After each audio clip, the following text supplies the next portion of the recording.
తొలి hydrogen bomb పరీక్షను విజయవంతంగా చేపట్టినట్లు ఉత్తర కొరియా ప్రకటించింది.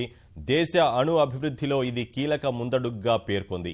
స్థానిక కాలమానం ప్రకారం ఉదయం 10 గంటలకు హైడ్రోజన్ బాంబు పరీక్ష నిర్వహించినట్లు ఉత్తర కొరియా మీడియా వెల్లడించింది. హైడ్రోజన్ బాంబు పరీక్షించిన ప్రాంతంలో 5.1 తీవ్రతతో ప్రకంపనలు వచ్చినట్లు సమాచారం.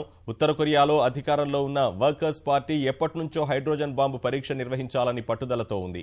ఉత్తర కొరియా అధినేత కిమ్ జోంగ్ ఉన్ పుట్టినరోజుకు 2 రోజుల ముందు ఈ పరీక్ష జరగడం గమనార్హం. భారీ విధ్వంసానికి సృష్టించగల సామర్థ్యం ఈ హైడ్రోజన్ బాంబుకు ఉంది.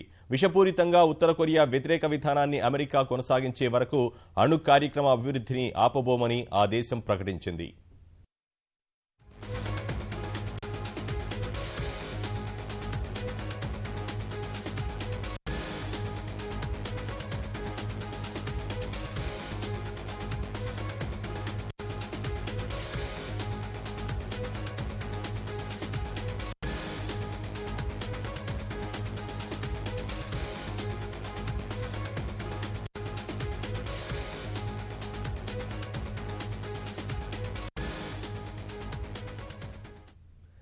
తొలి హైడ్రోజన్ బాంబు పరీక్షను విజయవంతంగా చేపట్టినట్లు ఉత్తర కొరియా ప్రకటించింది.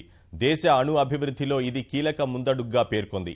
స్థానిక కాలమానం ప్రకారం ఉదయం 10 గంటలకు హైడ్రోజన్ బాంబు పరీక్ష నిర్వహించినట్లు ఉత్తర కొరియా మీడియా వెల్లడించింది. హైడ్రోజన్ బాంబు పరీక్షించిన ప్రాంతంలో 5.1 తీవ్రతతో భూప్రకంపనలొచ్చినట్లు సమాచారం. ఉత్తర కొరియాలో అధికారంలో ఉన్న వర్కర్స్ పార్టీ ఎప్పటినుంచో హైడ్రోజన్ బాంబు పరీక్ష నిర్వహించాలని పట్టుదలతో ఉంది.